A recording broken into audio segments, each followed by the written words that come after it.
to go into the classroom in Malaysia. If you teach in Malaysia, in high school, you can leave the classroom. Let's say you're angry with the classroom because they did not do their homework.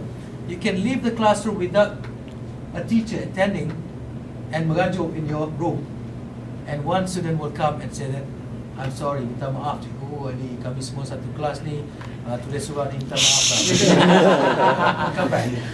Here, if you leave a child, if you leave the classroom because you're angry, that's it. That's it for your job, because the whole class will revolt, probably burn down the classroom. This is the thing.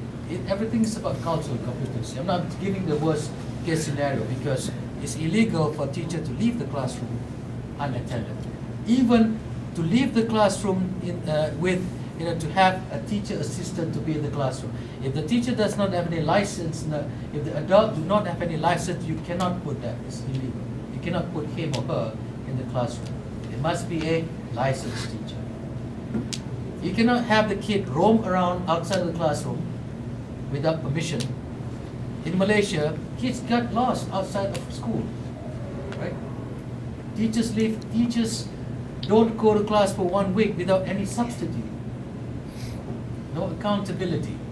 Sometimes students don't learn anything for half a year because the teacher busy either going for some camp or some sports workshop and things like that, and half of the year's work is gone. America is a system, is a society that is very emphasized on systems and systems and systems.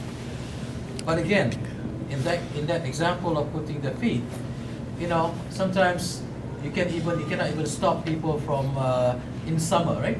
I've seen them in students in my class who are dressed inappropriately. But to them, if you're dressed inappropriately, they say that, well, is it distracting you?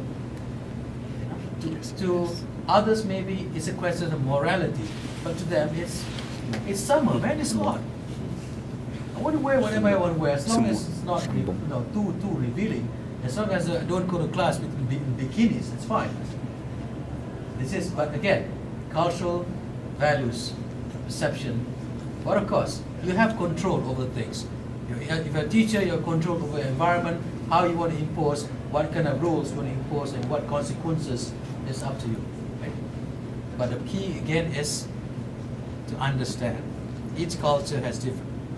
Does the school has any what do you call that program where help you write the resume, help you? Oh, career advancement, career. Do you know how to approach interviews? They have that program that teach you how to go for interviews and that sort of thing. How to write your resume. That's very good. I think that's as an employer, I reject 90% of people who apply to me just by coming in the first door. People are right because first impression counts. It's very right or wrong, but first impression counts. This is true here, it's true in Malaysia, wherever it is. And I have a lot of Malay students, Malay applicants telling me, well, I'm a Malay, I'm a Malaysian. This is how I dress, respect my way. But if you're applying for Citibank in Malaysia, you want to please the Citibank interview. And if the Citibank is an American, he used to American, so your job to please him. So, and I tell people, when my son goes for job interviews, I spend 3-4 times mock interviews with him, tell him asking questions and that sort of thing. If those things don't come easy, especially somebody. So you have to how to dress very nicely, how to make it not overly dressed. And you can one thing you learn in America, you can never overdress. You'll be never out of place if you wear a suit and tie. But you can't be out of place if you wear jeans. So if you have any doubt wherever you go, somebody invites you to a house, somebody wear suit and tie. You can never be overdressed. Unless they come and tell you, we are having a barbecue, then that's different. Or we're going to go ice fishing, that's different. But if you go for any social invitation, dress like you can never overdress. Dress like you, for instance. And that's good. And when you go for job interviews, the same thing. Women wear nice nice what do you call that? Dress. Dress suit. And that's, I tell my daughter when she goes for interviews, the same thing, whether you like it or not, first impression counts. And you always want to hit that first impression right.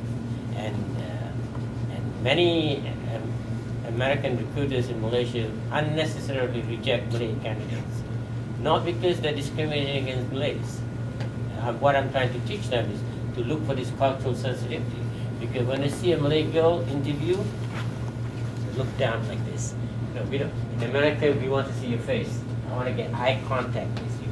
So when you see somebody, you make eye contact. I'm glad to see you, or something like that. But if you don't, tunduk macam tu, it just doesn't sell. Maybe you're looking for a job at Petronas or Tabung Haji, maybe they're Malay, they'll understand that.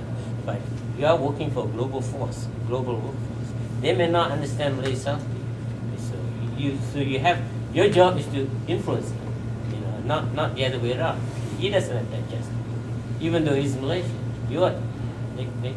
So always remember that sort of thing. What is in America? And then unfortunately, whether you like it or not, the American norm is becoming the universal norm. Whatever goes in America goes somewhere else. So in America, they want you to shake your hand basically like this. That's what you do. Not like Melayu, you shake your hand like you do. You know, it doesn't work. You shake hand, you firmly shake hand. They pay a lot of attention to that. In the MBA class at Davis, before the school graduated, the kids spent 1 month with a private tutor, how to behave. Because before this candidates, MBA guys go for senior management position. The first thing they test you is they take you out for dinner. And my daughter is in a law firm. When she was in the recruiting for the law firm, the first thing to do after they take you out for dinner, see how well you behave at dinner time. We'll see how much you eat also. Expense account, no problem. But the reason and the main etiquette that we have in Malaysia that is perfectly acceptable in Malaysia, but it's not acceptable in America. For the same reason, like what is acceptable in America is not acceptable in Malaysia.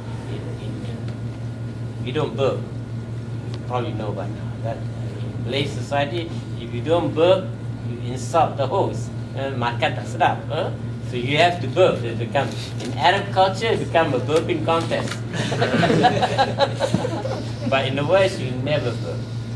That's bad form. And you never talk with your mouth open. You know, just Americans are white people, or Anglo-Saxon, I shouldn't say that, because Italians eat like us. They open the mouth, all the food comes out the mouth. The American, the Anglo-Saxon, which is the dominant culture here, they always eat like a horse. They close the leg. They don't show the teeth. So if you're in a position that the boss invites you out for dinner, this sort of things. The other thing, and I find the thing that I'm fascinated about America, that American culture is like Malay culture. When you visit somebody, kita visit kampung apa kita buat tangan, it's standard. So when you visit an American family, just either bring flowers if it's a girl, a house, bring chocolate cakes. You can never go wrong with that. And others buy beer, but that's not our culture. We shouldn't go buy liquor like that. Hey, that's not in our culture. But chocolate's very nice, flowers very nice, and that